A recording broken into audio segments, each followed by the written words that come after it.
कीर्ति जी। राधे राधे। राधे राधे महाराज जी। महाराज जी, मेरे जीवन में अनेक ऐसे व्यक्ति हैं जो मुझसे शत्रुता का भाव रखते हैं। मेरे सामने मीठा व्यवहार करते हैं किंतु अन्य लोगों के सामने बहुत बुराई करते हैं। ऐसे में मुझे उनके साथ कैसा व्यवहार करना चाहिए? देखो, आप तो गृहस्थी में संसार में हो। कौन ऐसा है जिसकी 10 प्रशंसा न करते हो और 10 निंदा न करते हो? कौन ऐसा है? भगवान भी जब अवतरित हुए तो उनको भी गाली देने वाले थे। शिशुपाल तो गिन गिन के गाली देता था, ले देता था।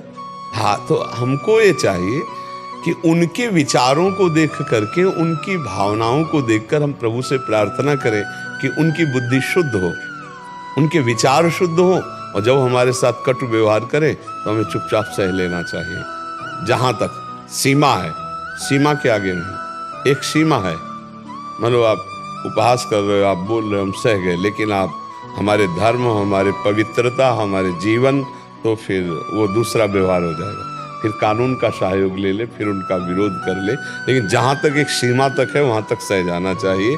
जो द्वेष करने वाले लोग हैं उनको हम चाहे जितना प्यार करें, चाहे जो कुछ समर्पित कर दें, वो मानने वाले नहीं हैं। उनका स्वभाव है द्वेष करना, तो वो द्वेष करेंगे क्योंकि भगवान ने उनको ड्यूटी दी है, द्वेष करने की सेवा दी है। आप सत्संगी हैं, आप भगवत भक्त हैं, तो आपको उनकी उपेक्षा करनी है और सह जाना है।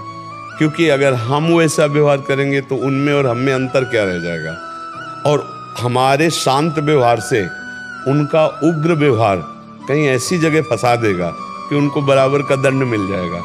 हमको चाहिए कि दंड देने की भावना जहाँ तक हो हम त्यागें। भगवान उनका मंगल करें, भगवान उनकी बुद्धि शुद्ध करें। अब जैसे जो निंदा करते हैं तो हमको प्रणाम करना है उनको भी। भगवान आप पर कृपा करें, भगवान आपकी बुद्धि शुद्ध रखे। मुझे तो एक ही उपाय लगता है, सहनशीलता। सहन कर जाओ सीमा तक, फिर इसके बाद आगे कोई बढ़े तो कानून व्यवस्था है, आप उसका सहयोग ले। स्वयं कोई निर्णय न करे, स्वयं कोई उपद्रव न करे, नहीं खुद अशांत हो जाएंगे और फंस जाएंगे। अगर हमको कोई गाली दे रहा, हम पलट कर गाली दे रहे हैं, लड़ने लगे, तो हम में उनमें अंतर क्या रहा? हमें कोई गाली दे रहा, मुस्कुरा के चले गए, ये हमारे सत्संग का प्रभाव है। तो उसका स्वभाव है गाली देना, और किसी ऐसे को गाली देगा जो एक गाली पे 100 गाली दे के थप्पड़ जमा देगा उसको।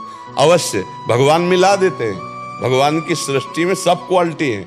अगर आप जैसे सोचो कि मैं इसको क्षमा कर दूंगा तो ये बढ़ जाएगा, हाँ बढ़ जाएगा, पर वो ऐसी जगह पिटेगा, ऐसी जगह उसका व्यवहार बन जाएगा, ऐसी जगह फंस जाएगा कि उसको उत्तर मिल जाएगा। आप चुप हो गए, उसको उत्तर भगवान दे देंगे। इसलिए हमें लगता है हमारी सलाह में, अध्यात्म की सलाह में, तो जहाँ तक हो सहन करना चाहिए और उनके प्रति भी अच्छा भाव रखना चाहिए। उनके प्रति भी बुरा भाव न रखें, क्योंकि उनकी बेचारे की बुद्धि वैसे ही खराब है, द्वेष कर रहे हैं, और हम चाहें कि वो नाश हो जाए तो ऐसा नहीं। उनका मंगल हो, वो अच्छे भाव से चले। क्रोध में भले कभी निकले कि तुम भोग लोगे, लेकिन उसी क्षण उसी के बाद नहीं, भगवान इनका मंगल हो, इनकी बुद्धि शुद्ध हो, इनका कोई दोष नहीं, इनकी बुद्धि खराब है, यही ठीक हो जाए, बढ़िया हो जाएंगे जी।